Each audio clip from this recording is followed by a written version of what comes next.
I helped my cousin ruin a blind date, and it turned out the guy was my ex.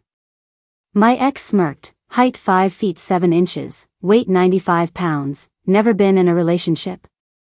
Cindy, it's been 5 years, and you're even better at lying. You didn't hire a kid to call you mom, did you? Right on cue, my adorable son popped up from the corner. Mommy, Daddy's waiting for you at home. Looking at the cool, aristocratic man across from me, I was speechless. If I'm guilty, let the law punish me. Not me playing pretend dates with my ex while wearing clownish blush and fake lashes like fly legs. I grabbed my bag to cover my face, bent over, and tried to make a run for it. Your name's Clara. His voice was cold but commanding. Sit. My legs turned to jelly, and I flopped back onto the sofa chair. Clara, 28, height 5 feet 7 inches, weight 110 pounds, with zero relationship experience. I nearly buried my head under the table, mumbling for a while, Lucas put down the dating info he was holding, and I could feel his icy gaze even without looking up. Cindy, it's been 5 years, and you're getting better at lying. Yep, he recognized me. Lucas and I were college classmates. He was a big deal on campus, with a cool charm that made him stand out. I fell for him at first sight. He was popular, but no one else was as shameless as me. I chased him for a year and finally won him over in sophomore year. We had over 2 years of bliss before going our separate ways senior year. Then 5 years sped by. Running into him now, he's exactly the same. He's got that natural coolness you can't take your eyes off of. But now there's a hint of mature allure. Long time no see, huh? Running into you here is quite the coincidence. The more I talked, the more I wanted to strangle my cousin.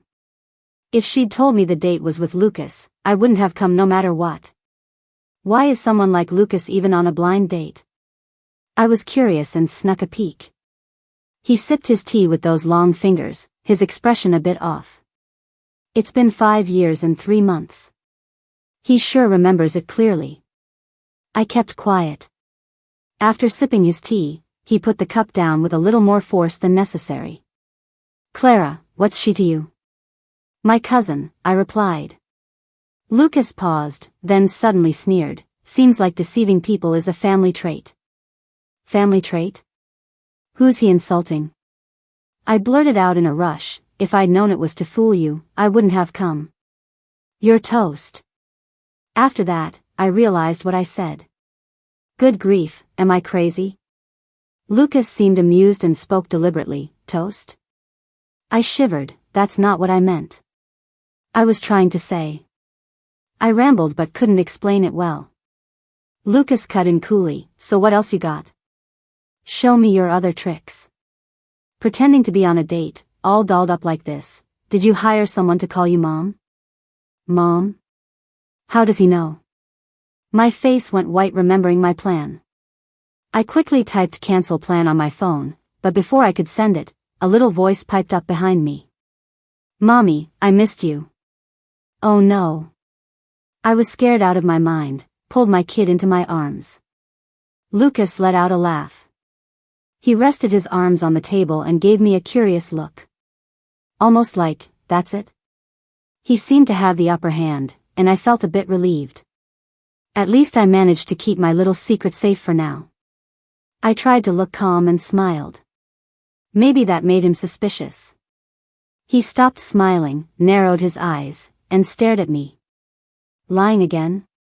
Little liar. I almost felt naked under his gaze. Back in college, Lucas was like a genius while I was just a little slacker, spending too much time playing. I'd often skip labs for fun, and he'd always catch me. Where are you?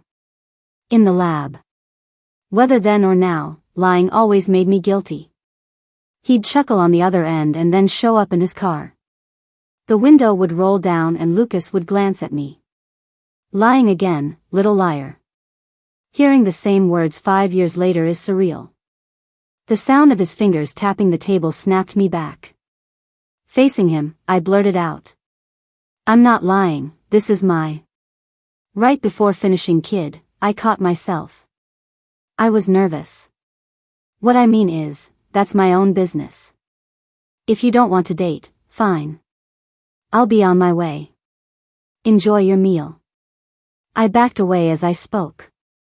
When I was near the door, I scooped up my son and made a quick exit. While escaping, my son poked his head out and said, "Mommy, that uncle is still watching us." I stumbled, almost falling at the door. I rushed into my cousin's car, scolding my son to not blab randomly. It took me a while to calm down. Reunited with him after 5 years, I still couldn't stop the butterflies. I couldn't resist looking back. Through the car window, I could still see Lucas seated by the restaurant window. The sunlight seemed to wrap him in a golden glow. From my angle, it looked like Lucas was smirking. So annoyingly attractive. Maybe he sensed something, because he turned his head. Our eyes met briefly and my heart skipped a beat. I quickly ducked. Seeing me act strange, my cousin started the car and asked suspiciously, "Did the guy eat your soul?" Before I could answer, my son chimed in. "Auntie, that uncle said Mommy's getting better at lying." Meeting my cousin's nosy look, I mouthed, "My college boyfriend. John's dad." The moment my lips closed, my cousin slipped, and the car jolted. The car stalled just after starting. "Auntie." My son rubbed his forehead pitifully. My cousin, too shocked to care, rubbed his head absently, staring at me in disbelief. "You sure?" I looked back at her, full of resignation. "Do you think I wouldn't be sure? He's literally the only guy I've been with." My cousin hesitated a bit. "But didn't you have another boyfriend after the breakup?" I was even more exasperated. That was all just to get Lucas off my back. After all, I left school right after I broke up with him. Heard he waited for 3 nights outside my dorm, no sleep, no rest. Well, at least this way, he won't think John is his kid. I paused slightly. Exactly. Because Lucas always believed I cheated on him back then. "Let's just talk about it at home, all right?" My cousin nodded, shocked, and turned the key. But after a few tries, the car just sat there like a stubborn old mule, didn't even flinch. The car wouldn't start. Half an hour later, my cousin got towed away with the car, and I stood waiting for the Uber outside the restaurant, feeling like everyone was staring at me. When the driver was just about 300 meters away, I heard a voice behind me, casually cool. "Cindy, are you staying here to keep explaining?" I froze, turning my head inch by agonizing inch. And there I was, face to face with those cool, clear eyes. His tall frame, perfectly, almost artfully handsome features. Just standing there, drawing everyone's gaze. Yet so calmly, so stoically, he looked at me. I stuttered a bit, waiting for someone. Lucas casually glanced at the tow truck nearby. "Yeah, I see. Never mind, where are you headed?" "I'll drop you off." He paused and continued. With his last word, the lights of a nearby G-Wagon flashed. My tears threatening to spill from the corners of my mouth.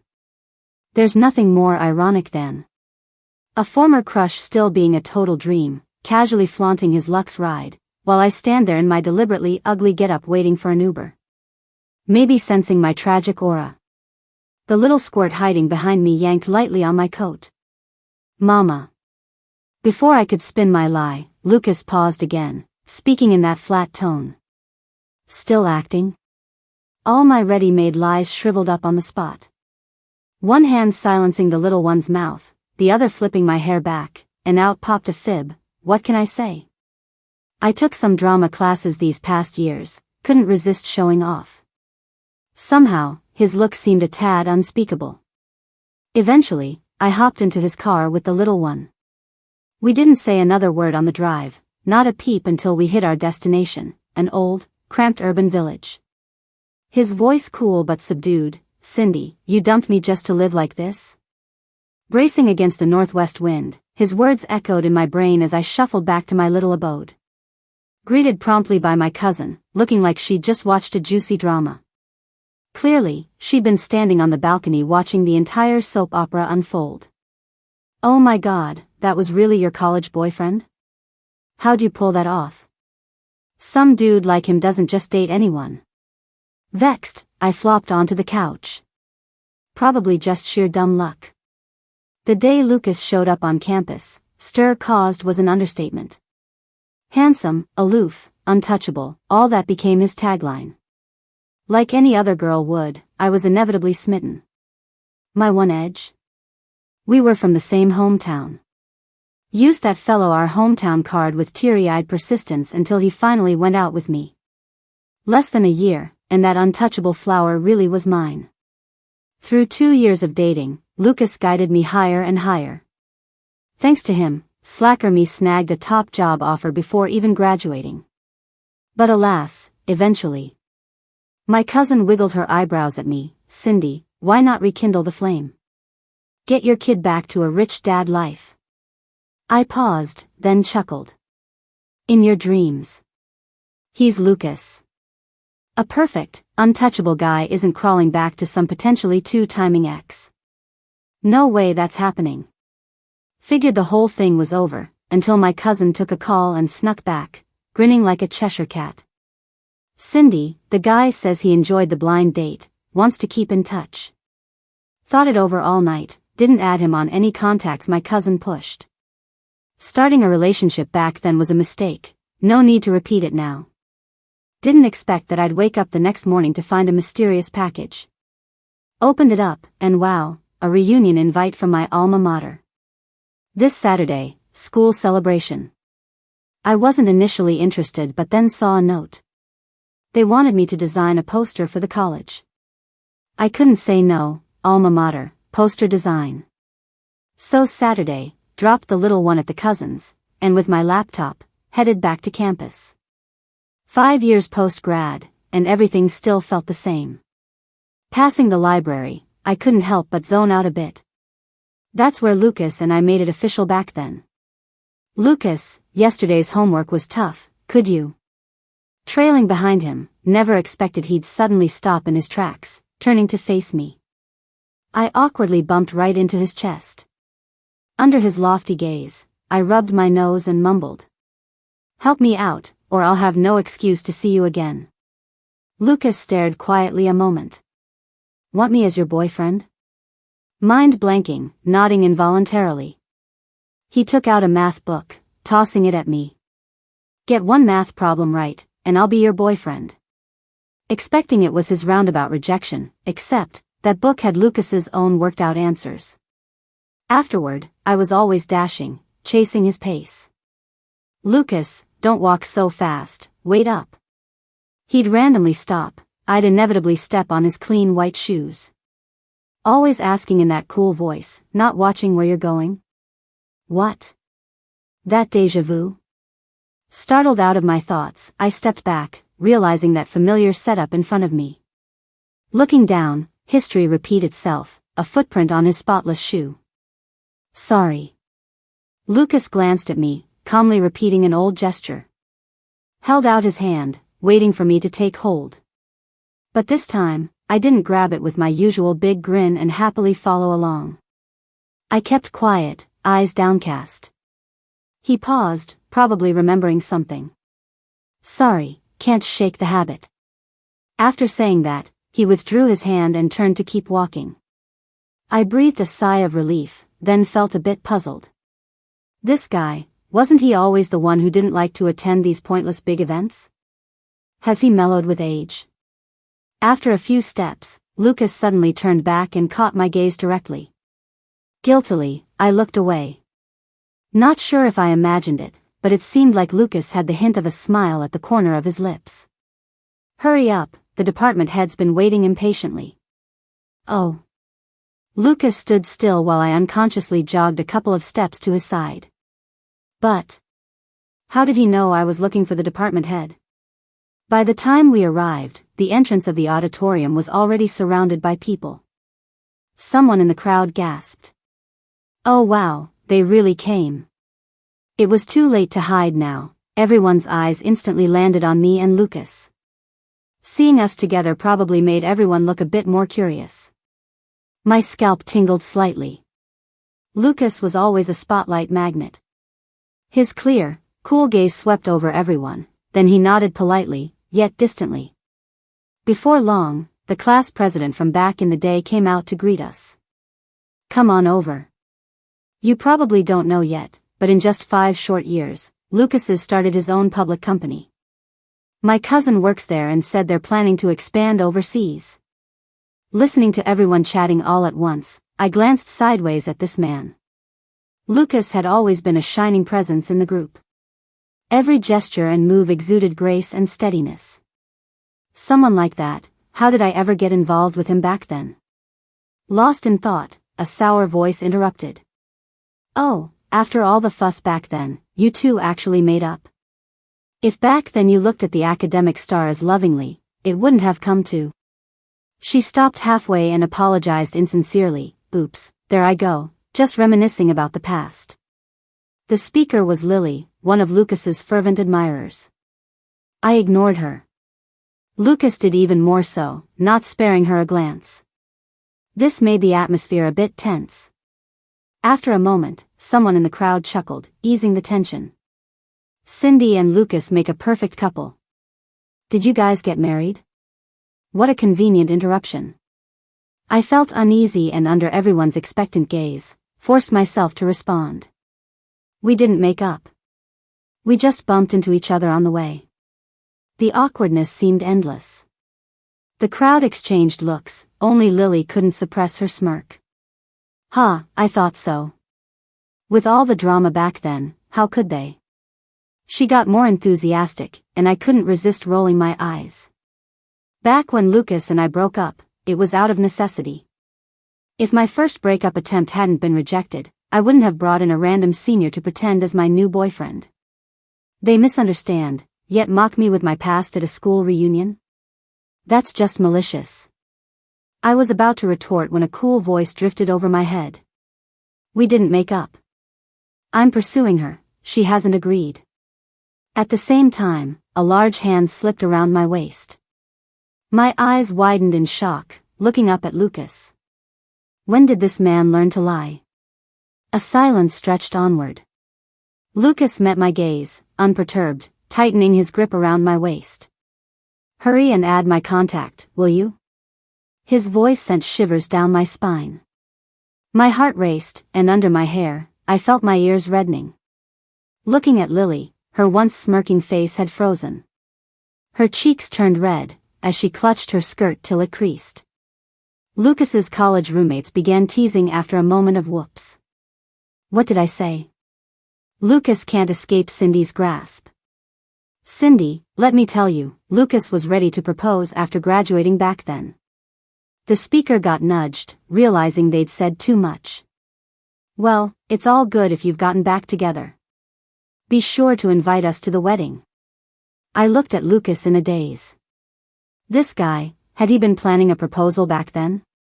Just when I thought the arrival of the department head would break the awkwardness. Unexpectedly, he accepted the poster with one hand and patted Lucas's shoulder with the other. Two outstanding figures. I was a bit stunned. The department head pointed at me with a smile. "The sports day, you fainted, remember? None of the teachers reacted. Lucas drove you straight to the hospital." That did happen. The sports day opening almost became the closing. And it's impressive the department head even remembered. The department head smiled at me, then turned talking with Lucas. Staring at Lucas's side profile, I tried to calm my fluttering heart. It seemed our college days were quite dramatic. Even after bidding farewell to everyone, Lucas's hand never left my waist. I looked up at him. "Haven't you had enough of pretending?" Lucas didn't let go, instead guiding me toward the parking lot. I tried pulling away, but he glanced back at the classmates not far behind. "Or would you rather tell them the truth?" Recalling Lily's earlier sarcastic remarks. No, I couldn't lose. I lifted my hand, defiantly placing my arm around Lucas's. Lucas's step faltered, then resumed smoothly. Once inside the car, I sneaked a peek at Lucas from the rearview mirror. His aloofness seemed innate. The way his eyes closed subtly made emotions hard to decipher. I looked for a while before turning my gaze away. Reaching an intersection, I cleared my throat. Just drop me off at the front. Caught by a red light, Lucas braked, looking at me with cool eyes. That's all you wanted to say?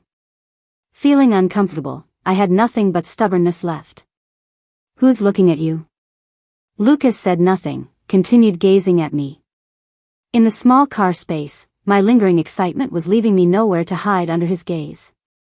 After feeling my cheeks start to burn, I gritted my teeth and turned my head. No one's watching now, no need to keep pretending. Who says I'm pretending? Did the matchmaker tell you? I paused, my hand gripping my pants seam tightly. What did the matchmaker say?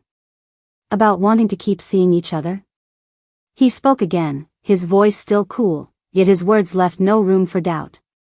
Add me on your contacts. I pressed my lips together, wanting to refuse, when I suddenly heard a honking sound from behind. Looking up, the light had turned green, and our car was holding up the line at the front. I reminded him, the light's green, let's go. Lucas stayed put, tapping his phone and looking at me nonchalantly. I glanced back at the growing line and begrudgingly pulled out my phone. Fine, I added you, now let's go. Lucas even checked to make sure. With that, the car surged forward, and I clenched my teeth in frustration. Seriously? A big boss like him acting like such a brat. Want me to drive you back home? Sure. My phone rang loudly, and my heart tightened seeing who was calling. Hello? It's the teacher. The voice on the other end was urgent. John's mom. John has a 102-degree fever. Can you come to the kindergarten? How did he suddenly get a fever? My face turned pale as anxiety washed over me. From the rearview mirror, Lucas looked at me. What's wrong? In my panic, I spoke without thinking. Can you take me to the kindergarten? Lucas's reaction was no longer my concern. Back then, I went through my pregnancy alone, with some complications that led to John being premature and having poor health. Every fever always lasted a week and often relapsed. When we got there, the teacher was holding John at the door. Even from afar, I could see John's furrowed brows and rosy cheeks. My motherly heart tightened. I hurried out of the car. John. John stretched his little arms toward me. Mommy, I feel so bad. I cradled my dear boy, soothing him until he fell into a deep sleep. Kissing his forehead with worry, I was about to thank the teacher when I looked up and met Lucas's cold gaze. That's when I realized it. Lucas had originally assumed John was a little actor I'd hired. But now, I was in deep trouble. John's mom, John's dad, should I go with you to the hospital? Asked the considerate teacher. Remembering the reason for the breakup back then, I almost instinctively retorted, he's not John's dad. The atmosphere chilled again, and I barely dared to look at Lucas. I mean, there's no need to trouble you, teacher. Please go back inside.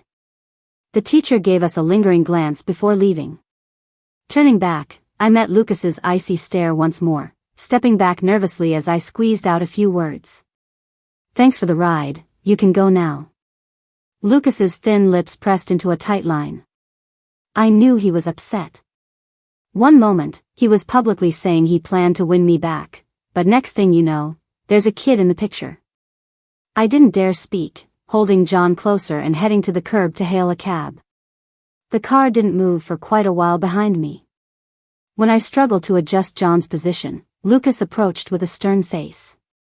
My arms were suddenly empty as he reached out and lifted John into his own. His voice was cold as ice. Get in. I stood stunned for a moment. Being 6 feet 3 inches, Lucas held John in one arm without any effort. I couldn't help but notice John, perhaps because of some familial connection, snuggle against Lucas's neck, who was known for his cleanliness. With John in my arms, I sat in the back as Lucas drove off quickly. Even with the car heater on, I felt chilly inside. There were several times I considered jumping out of the car. How old is the kid? Lucas's cold voice cut through the silence. I squeaked out in a whisper, 5. Lucas paused, glanced at me through the rearview mirror, and picked up speed again. 5 years since we broke up, and a 5-year-old kid? That betrayal sure seemed real now. After some fussing, John was finally hooked up to an 4 in the hospital's pediatric ward. There weren't any available beds originally. But with one call from Lucas, John landed in a VIP room. What's troublesome now is that in his semi-conscious state, the kid wouldn't let go of Lucas. Lucas sat beside the bed, holding my son in his arms and wearing a stony face. "John, come to mommy, she'll hold you, okay?" Neither the father nor the son moved. "You better think about explaining to Lucas when the kid's dad comes around." Lucas's words were almost gritted through his teeth. Just then, a nurse walked in for a temperature check, her expression quickly turning peculiar. I felt a chill down my spine. Who was I supposed to explain to with Lucas sitting right there? Unlike me, Lucas faced forward without a hint of awkwardness. I quickly cleared my throat and explained to the nurse, "I'm single." Lucas glanced at me steadily. "Divorced?" 3 prominent black lines seemed to appear on my forehead. I gritted my teeth. "Widowed." Lucas snorted softly, and was that a slight easing in his expression? After John finally fell asleep, Lucas carefully placed him on the bed.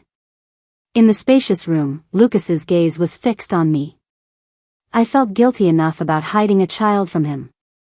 "Thanks for today, but if there's nothing else, you should go." Lucas continued to look at me quietly, emotions swirling in his eyes. His lips moved slightly. "Cindy, you're just as heartless as you were 5 years ago." I opened my mouth but ended up saying nothing. Thinking of the past, I felt even more helpless than anyone. Lucas paused, then glanced at John again. "Explain." Taking a deep breath, I raised my eyes, suppressing the redness. "What?" I forced a light-hearted smile. "You don't think he's your son, right?" Lucas's lips pressed into a thin line, an icy aura around him. After a moment of eye contact, Lucas left the room with a dark expression. He ended up passing my cousin in the hallway. Watching Lucas's figure gradually fade into the distance, I couldn't help but rub my eyes. My cousin clicked her tongue and sighed a couple of times. 2 people who clearly still have feelings for each other but are too stubborn to admit it. I feel bad for my little nephew. He's sick and doesn't even have his dad with him. My cousin put a couple of tissues into my hand and sat down next to me. "Why do this to yourself? He obviously hasn't moved on, unless you've set your sights on someone new." I shook my head, eyes red. "No new someone. It's just that we're from different worlds." Back in the day, Lucas's mom personally came to me with a blank check, offering me a deal. $500,000, and after graduation, she'd get me into a multinational company. Only condition was that I stay away from her son. For no reason other than, I wasn't good enough. After hearing what I had to say, my cousin dug deeper. "But you've made a decent career for yourself now. Lucas's got it all together. Why not just reach out and clear things up?" As my eyes fell on my son John, they softened. "Sis, you know how much I suffered when I gave birth to John. I didn't take any of Lucas's mom's offers. I saw Lucas often in interviews when I got back home. I wanted to reach out. When I finally decided to find him, I spotted his mom from afar on the stairs. It scared me so much, and while trying to avoid her, I accidentally missed a step. John was born prematurely at just over 8 months, and I nearly died. After that near-death experience, I got it. Lucas's mom is one tough woman. I've seen it. John's my treasure. If I go looking for Lucas and don't get the outcome I want, and they try to take John away, I won't gamble with even the slightest chance of that happening. So, I never reached out to Lucas, and I couldn't tell him John was his. My cousin hesitated, thought for a moment, and then advised me. "We all cherish John, but I saw Lucas's info online. He hasn't even had a rumored girlfriend these years. You guys just met, and it's obvious Lucas is already losing his cool. He's normally so composed, but it's easy to see how much he still likes you. Cindy. I pressed my lips and stayed silent. I can't risk John. I don't want my precious son subjected to doubts and suspicions from his dad. My cousin stayed with me at the hospital for John, and soon enough, John woke up. Hungry and unhappy, I had to get him some millet congee at the hospital entrance. But as I passed the parking lot, I stopped for a moment. Looked back. A Mercedes, black as well. Lucas? I wanted to look again, but remembering what happened earlier? Not possible. That was Lucas. I shook my head, bought the porridge, and went back. We stayed there for 4 days. On the day before being discharged, one of John's friends from preschool came with his parents to visit us. The two little ones were so excited to see each other. John, when are you going back to preschool? John rested his chin, thought for a bit, tomorrow. They made me laugh out loud. While washing some fruit and entertaining our guests, the little friend proudly pulled out a wooden spinning top. For you, he beamed. My dad made it. Next time, you should ask your dad to make you one too, John. That hit a nerve. John's smile vanished. John's entire interaction with Lucas was limited to a brief hug also. His little lip quivered, and my cousin tried to lighten the mood. That couple saw what was up and quickly scooped up their kid too. John will share his toys with you later. Just be patient, okay? The confused little friends nodded happily anyway. After they left, John lay there, sulking, not even candy was working. My cousin gave me a deep look, and after John fell asleep, she had a long talk with me again. See? John doesn't say anything, but he knows. Lucas runs a big company smoothly. Aren't his family matters simpler? I looked down, lips pressed tight. It's hard to ignore John's sadness and helplessness. Since that encounter, Lucas hadn't once reached out to me. In the quiet of the night, I opened our chat box, written and rewritten messages, hoping to send something. But in the end, I didn't. Touching John's forehead, now free of fever, I hid my teary eyes in the night. Lucas, will you still want us? The next day, as we prepared to leave, my cousin's car was still in the shop. We had to wait for a rideshare. Then, there was a honk. We all looked up. And, there it was, Lucas's emotionless profile. Get in. Before I could speak, my cousin promptly pushed me into Lucas's car. You guys go ahead. Aunt wants me to bring John over today. With those words, she quickly hopped into a taxi, leaving me in a puff of exhaust. I turned to Lucas. He wasn't looking at me, but the car stayed parked. I sighed, opened the door, and sat in the passenger seat. We said nothing all the way. The warm air in the car just made me more restless. We were almost home when Lucas finally said, in a lukewarm tone, "This is the last time. I just don't want the kid out in the cold." I glanced at Lucas. He kept his gaze straight, not even sparing me a glance. For some reason, I felt like laughing. John wasn't with us, yet he's talking about not letting kids out in the cold. When we parked, I stole a glance at him but didn't move. His voice was cold and a bit stern. "Get out." Pretty harsh. I recoiled a little but stayed put. Lucas gripped the steering wheel harder, knuckles blanching. "Cindy, this is your last chance. Get out." Swallowing my nerves, I finally looked at him with determination. What if I don't? Lucas bit his lip, tongue brushing his lips' edge. His amber eyes flashed with danger. I clutched the seatbelt across my chest, not moving, when Lucas leaned in close. His thin lips parted slightly, and I could see a hint of red in his eyes. "Cindy, do you have to torture me?" I was taken aback, wanting to retort, "How am I torturing you?" Before I could finish, Lucas's big hand was already on the back of my head. I was right up against the car door. At this point, there was no escaping. Taking a deep breath, I leaned in and kissed his thin lips. I had only meant for it to be a quick peck. But right after Lucas seemed momentarily surprised, He held the back of my head firmly, not letting me pull away. After a long while, Lucas's eyes were slightly red as he created some distance between us. "You went around in circles out there and finally realized I'm the one you want?" His voice was a little hoarse, gritting out the words. When his gaze landed on the wrinkles I had left on his shirt, my face flushed with heat. I was about to adjust my sitting position when Lucas, thinking I was leaving, grabbed my arm tightly. "You didn't leave just now, so there's no chance now." As I looked at his hand gripping my arm, I couldn't help but tear up. It was exactly how Lucas had held me back the first time I wanted to break up. Failing to hold back, a tear slipped down. Lucas paused and slowly let go. After a moment, he spoke in a rough, somewhat defeated voice. "Fine, if you want to go, go. I'll be around whenever you call." I looked up with teary eyes and glared at him. "Who said I was leaving?" Lucas's eyes began lighting up bit by bit. "Cindy, you."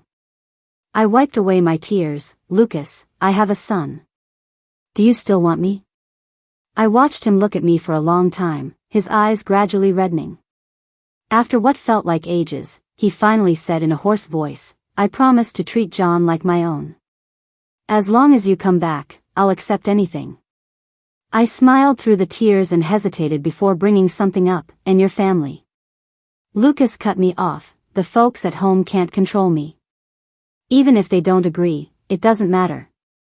They're itching for you to get in the door now."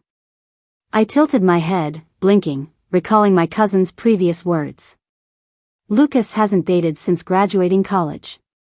As our eyes met, I saw a hint of grievance on his face for the first time. I couldn't help but soften, contemplating whether to tell him that John is his son.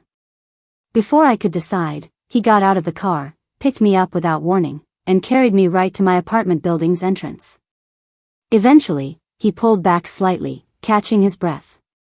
"Where's the household register, the ID card?" "In the room." "Let's get the certificate first." I was stunned. "Isn't this too rushed? Don't you need to meet your mom first?" Lucas kissed my hand again and again. "I'll feel secure after we get that certificate." At the entrance of the Civil Affairs Bureau, Lucas held the 2 red booklets, his smile wide. Watching him like that, I couldn't help but laugh. Who would have thought the usually stoic CEO could stare at a marriage certificate for so long? "Let's go home."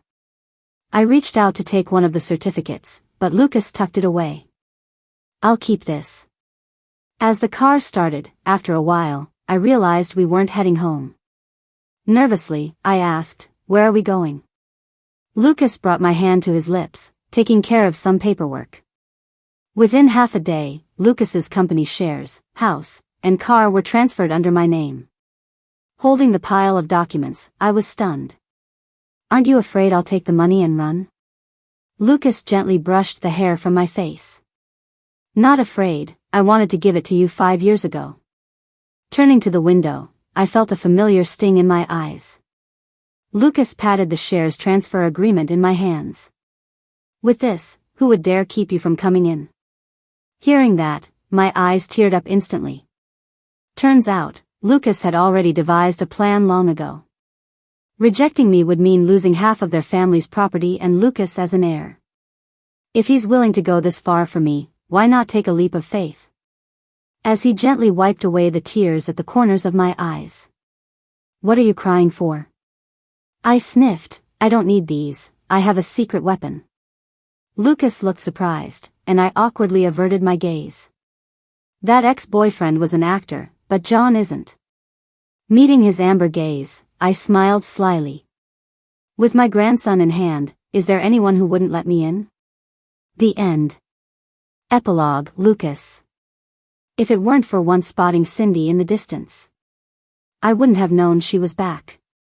Afterwards, I went out of my way to arrange blind dates until I eventually bumped into the person I wanted to see the most.